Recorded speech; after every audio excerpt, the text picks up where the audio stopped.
नमस्कार मित्रांनो, या बरं का जेवायला मी मस्त अशी तोंडलाची भाजी, दह्याची कढी, चपाती, भात बनवलाय. आमच्या आईचा उपवास आहे व त्यासाठी बनवलं. म्हटलं चला काय बनवायचं म्हणून बनवलेलं आहे.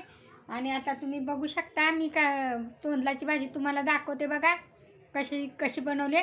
आणि शिवाय ज्यांना कुणाला तोंडलाची भाजी माझ्या पद्धतीने बनवायची असेल त्यांनी यूट्यूबवरती जावा, सर्च करा आणि माझ्या पद्धतीची तोंडलाची भाजी नक्कीच बनवा, नक्कीच खा.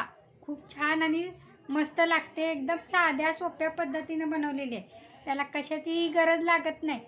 तर आज पुन्हा मी परत त्याच पद्धतीनं बनवलेली आहे. तर तुम्हाला जर म्हणजे कशा पद्धतीने बनवली बघायची असेल तर यूट्यूबवरती जाऊन सर्च करून बघा. तर एकदम मस्त छान अशी मस्त लागते. भरपूर लोकांनी मला त्याच्यासाठी कमेंट पण केलं, त्याच्यासाठी मला गिफ्ट पण भेटलं होतं. तर नक्कीच बघा.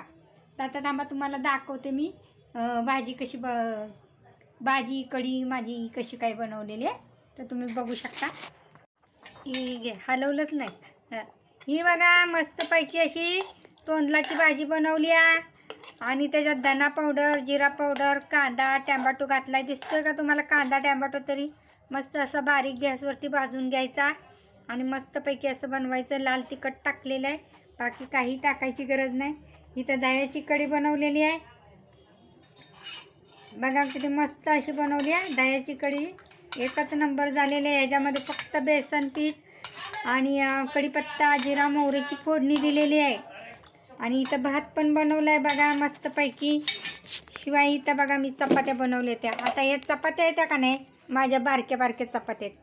आता गावाकडची लोक लय मोठ्या मोठ्या चपात्या खाते ते, पण आता इथं आम्ही मुंबईची लोक एकदम छोट्या छोट्या चपात्या खातो.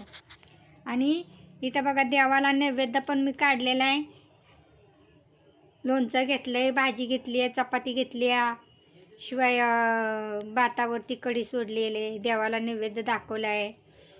तर तुम्हाला कसं वाटतं हे माझं स्वयंपाक नक्कीच कमेंट करून सांगा. आणि नक्कीच यूट्यूबवरती जाऊन तोंडल्याच्या भाजीचा व्हिडिओ बघू शकता तुम्ही.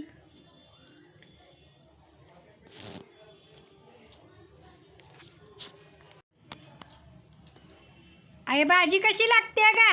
एकच नंबर, छान झाली. मस्त झाली आहे का भाजी? हा, चांगली झाली. मग पोट भरून जाऊ मस्त पैकी. तर चला या.